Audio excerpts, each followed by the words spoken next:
ಆತ್ಮೀಯ H16 news ಅರ್ಥಾತ್ ಹೇ ಸೀತಾರಾಮಗೆ ಸ್ವಾಗತ. ನಾನು ನಿಮ್ಮ MI ಅಥವಾ ಮಲ್ಲಪ್ಪ ಜೋತಾವಾರ್. ಆದ್ಮೇಲೆ ಈಗ ತಾವು ದಿನ ಸುದ್ದಿಗಳನ್ನ ಅದರ ಜೊತೆಗೆ ವಿಶೇಷತೆಗಳನ್ನ ನೋಡ್ತಾ ಹೋಗಿ ವಿಶೇಷ ಈ ಮೊದಲನೇ ಸುದ್ದಿಯನ್ನು ನೋಡಿ.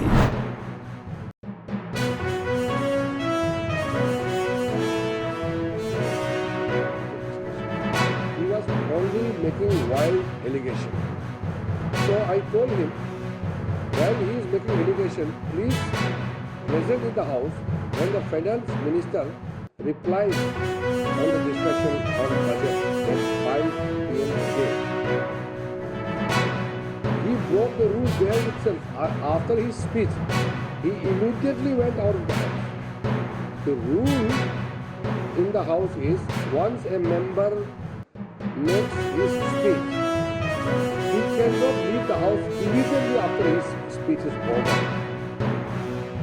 Shri Rahul Gandhi deliberately does this repeatedly after his speech, which normally is full of lies and allegation. He runs away and he never sits to listen to the reply of the minister. When you are making allegation, you should listen to the reply. It's fortunate that we don't have a very serious nature or a person with a serious character befitting the position of the leader of opposition. So our party has taken a stand that we will counter Rahul's lies outside, but inside the house notice will be issued. We will serve the first notice to the speaker. We will submit it and then let us see. He has promised that he will authenticate, but I know he cannot authenticate because he lied. He lied on the house.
ಆನಂತರ ರೂಟೋಟ ಕೊಡಿಸಿದ್ದೀವಿ, ಆಮೇಲೆ ಕೂರ್ಗಿ ಕೊಡಿಸಿದ್ದೀವಿ.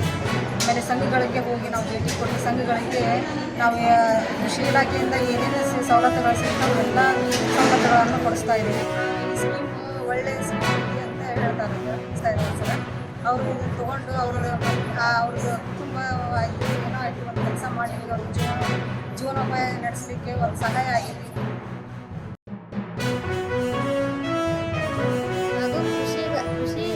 ಮಾಡುವ ಸಲುವಾಗಿ ನಾವು ಸಾಲವನ್ನು ಕೊಡುತ್ತೇವೆ. ಹೈನುಗಾರಿಕೆ ಮಾಡುವವರಿಗೆ ಆಕಳ ಮತ್ತು ಎಮ್ಮೆಯನ್ನು ತೆಗೆದುಕೊಳ್ಳಲು ಹೇಳುತ್ತೇವೆ. ಮತ್ತು ಬಂದ್ಬಿಟ್ಟು ಕೃಷಿ ಇಲಾಖೆಯಿಂದ ಬರುವ ಆದಾಯ ಅಂದರೆ ನಾವು ಏನೇನು ಕೊಡ್ತೇವೆ ಅನ್ನೋದ್ರ ಬಗ್ಗೆ ಮಾಹಿತಿಯನ್ನು ನೀಡುತ್ತೇವೆ. ಅದರಿಂದ ಅವರು ಆ ಲೋನನ್ನು ತೆಗೆದುಕೊಂಡು ತಾವು ಲಕ್ಷಪತಿಯಾಗಲು ಸಹಕಾರ ನೀಡಲು ನಮ್ಮ NRLM ಸಂಸ್ಥೆದವರು ಒಂದು ಹೆಜ್ಜೆ ಮುಂದಿಟ್ಟಿದ್ದಾರೆ ಅಂತ ಹೇಳಲು ನಾವು ಬಹಳ ಆತ್ಮೀಯರಿಂದ ಖುಷಿಯಿಂದ ಹೇಳುತ್ತೇವೆ. ಬರಾಕ ಅನುಕೂಲ ಆಗ್ತೈತಿ. ಎಷ್ಟೋ ಬಡ ಕುಟುಂಬಗಳು ಮಹಿಳೆಯರು ಕೆಲಸ ಮಾಡಬೇಕು ಅಂತ ಅನ್ಕೊಳ್ತಾರೆ, ಆದ್ರೆ ಅವ್ರಿಗೆ ಅನುಕೂಲ ಆಗ್ತಿರಲ್ಲ. ನಾವು ಇಲ್ಲಿ ರೈತ ಸಂಪರ್ಕದಾಗಿ ಸಿಗುವಂಥ ಮಷಿನ್ಗಳಾಗಿರ್ಬೋದು, ಮತ್ತು ಹೊಲಕ್ಕೆ ಬೇಕಾದಂಥ ತಾಳ್ಪಾಲ್ಗಳು ಇವುದ್ರ ಬಗ್ಗೆ ಮಾಹಿತಿ ನೀಡ್ತೀವಿ. ಎಷ್ಟೋ ಮಹಿಳೆಯರು ಶಾವಿಗೆ ಮಷಿನ್ ಆಗಿರ್ಬೋದು, ಖಾರ ಕುಕ್ಕ ಮಷಿನ್ ಆಗಿರ್ಬೋದು, ಮತ್ತು ಹಿಟ್ಟಿನ ಗಿರಣಿಗಳು ಇವನ್ನೆಲ್ಲ ತಗೊಂಡು ತಮ್ಮ ಜೀವನೋಪಾಯವನ್ನು ನಡೆಸ್ಕೊಳ್ತಿದ್ದಾರೆ. ಗಳಾಗಿ ಕಾರ್ಯನಿರ್ವಹಿಸುತ್ತಿದ್ದಾರೆ. ಇದರಿಂದ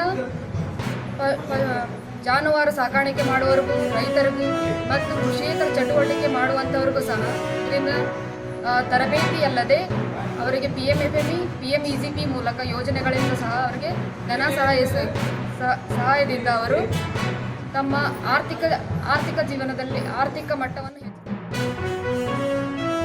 ಅಲ್ಲಿ ನಾವು 38,000 ಗುರುತಿಸಿದ್ದು 13,800 ಜನರಿಗೆ ಈಗಾಗಲೇ ನಾವು ತರಬೇತಿಯನ್ನು ನೀಡಲಾಗುತ್ತದೆ.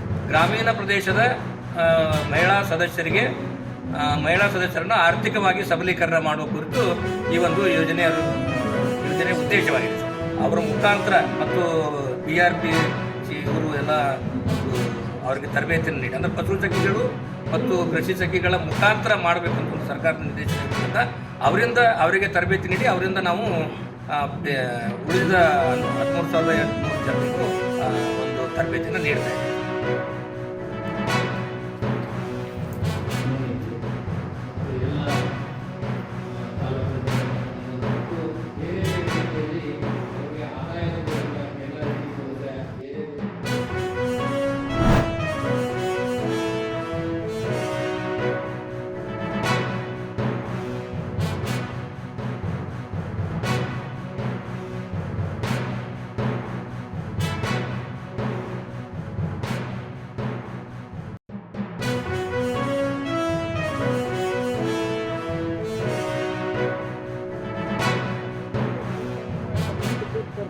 ये बोलने से ऑथेंटिकेशन नहीं होता है।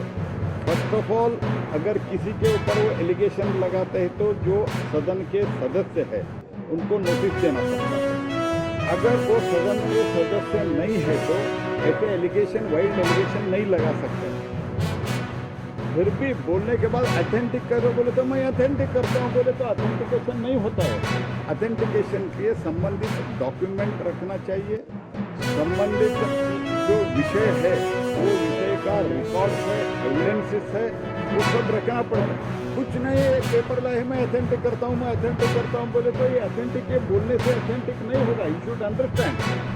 ನಮ್ಮ ಮನಸ್ಸಲ್ಲಿ ನಮ್ಮ ನಡವಳಿಕೆಯಲ್ಲಿ ಕೊರತೆಗಳು ಕಾಣಿಸ್ತಾ ಇದೆ. ಅದೆಲ್ಲ ದೂರದಿಂದ ಬಂದಂತ ಇಂಗ್ಲಿಷ್ 4,000 ಮೈಲಿ ದೂರದಿಂದ ಬಂದ್ರು. 50-60 ಸಾವಿರ ಜನ ಇದ್ದಂತ ಆಂಗ್ಲರು 33 ಕೋಟಿ ಭಾರತೀಯರನ್ನ ತಮ್ಮ ಕೈಲಿಟ್ಕೊಳಕ್ಕೆ ಹೇಗೆ ಸಾಧ್ಯ ಆಯ್ತು? ಅವರಲ್ಲೇನೋ ಪರಾಕ್ರಮ ಬಹಳ ಇತ್ತೇನೋ? ಇಲ್ಲ. ನಾವಿಷ್ಟು ಪರಾಕ್ರಮಿಗಳು, ಇಷ್ಟು ಜ್ಞಾನಿಗಳು, ಇಷ್ಟು ಸಂಪದ್ಭರಿತರು, ಆದರೂ ಪರಸ್ಪರ ನಮ್ಮಲ್ಲಿದ್ದಂತಹ ದೋಷದ ಕಾರಣ ನಾನು ಆ ಜಾತಿ, ನಾನು ಈ ಜಾತಿ, ನಾನು ಮೇಲು, ಇವನು ಕೀಳು, ನಂದು ಆ ಭಾಷೆ, ನಂದು ಈ ಭಾಷೆ, ನನ್ನ ಸ್ವಾರ್ಥ, ಇದರ ಕಾರಣದಿಂದ ಇಂಗ್ಲಿಷರ ಕೆಳಗೆ ನಾವು ಗುಲಾಮರಾಗಿ ಬರುತ್ತೇವೆ. ಹೀಗಾಗಿ ಒಂದು 100 ವರ್ಷದ ಹಿಂದೆ ಪರಂ ಪೂಜನೀಯ ಡಾಕ್ಟರ್ ಕೇಶವ ಬಲಿರಾಮ್ ಹೆಡ್ಗೇವಾರ್ ಅವರು ನಾಗಪುರದಲ್ಲಿ ಈ ಹಿಂದೂ ಸಮಾಜದ ಸಂಘಟನೆಯನ್ನ ನಿರ್ಮಾಣ ಮಾಡಕ್ಕೋಸ್ಕರ ರಾಷ್ಟ್ರೀಯ ಸ್ವಯಂ ಸೇವಕ ಸಂಘದ ಸಂಸ್ಥಾಪನೆಯನ್ನು ಮಾಡಿದರು. ನಮ್ಮ ದೇಶದ ಉತ್ಥಾನ ಇರಲಿ, ಪತನ ಇರಲಿ, ಉನ್ನತಿ ಇರಲಿ, ಅವನತಿ ಇರಲಿ, ಇದಕ್ಕೆಲ್ಲ ಕಾರಣ ಇಲ್ಲಿನ ಮಣ್ಣಿನ ಮಕ್ಕಳಾದಂತಹ ಹಿಂದೂಗಳೇ. ಯಾವಾಗ ಹಿಂದೂಗಳು ಒಂದಾಗಿದ್ವಿ, ನಮ್ಮತನವನ್ನ ಮೆರಿತಿದ್ವಿ, ಆಗ ಜಗತ್ತು ಭಾರತದ ಕಡೆ ಗೌರವದಿಂದ ನೋಡ್ತಾರೆ. ಯಾವಾಗ ನಾವು ನಮ್ಮತನವನ್ನ ಮರೆತ್ವಿ, ಪರಸ್ಪರ ನಮ್ಮಲ್ಲೇ ಜಗಳ ಶುರು ಮಾಡ್ಕೊಂಡ್ವಿ, ಜಗತ್ತು ನಮ್ಮನ್ನ ಗುಲಾಮರಾಗಿ ನಡೆಸ್ಕೊಂಡು. ಹೀಗಾಗಿ ಒಂದು 100 ವರ್ಷದಿಂದ ರಾಷ್ಟ್ರೀಯ ಸ್ವಯಂ ಸೇವಕ ಸಂಘ ಹಿಂದೂ ಸಮಾಜದ ಎಲ್ಲರನ್ನು ಜೋಡಿಸುವ ಕಾರ್ಯದಲ್ಲಿ ತೊಡಗಿದೆ. ಆ ಸಂಘಕ್ಕೆ 100 ವರ್ಷ ತುಂಬದಲ್ಲಿ ಸಂಘ ಯಾವ ಉದ್ದೇಶಕ್ಕಾಗಿ ಪ್ರಾರಂಭ ಆಗಿತ್ತು, ಹಿಂದೂ ಸಮಾಜದ ಸಂಘಟನೆ, ಆ ಸಂಘಟನೆಯನ್ನ ಇನ್ನಷ್ಟು ಬಲಿಷ್ಠ ಮಾಡೋಕ್ಕೋಸ್ಕರ, ಹಿಂದೂಗಳಲ್ಲಿ ಇನ್ನಷ್ಟು ಭಾರತ ಮಾತೆಯ ಬಗ್ಗೆ ಶ್ರದ್ಧೆಯನ್ನ, ಅಭಿಮಾನವನ್ನ ನಿರ್ಮಾಣ ಮಾಡೋಕ್ಕೋಸ್ಕರ ಈ ಹಿಂದೂ ಸಮ್ಮೇಳನದ ಆಯೋಜನೆ ಆಗಿದೆ. ಹಿಂದೂ ಸಮಾಜದ ನೇತೃತ್ವದಲ್ಲಿ ಈ ಹಿಂದೂ ಸಮಾಜದ ಸಂಘಟನೆ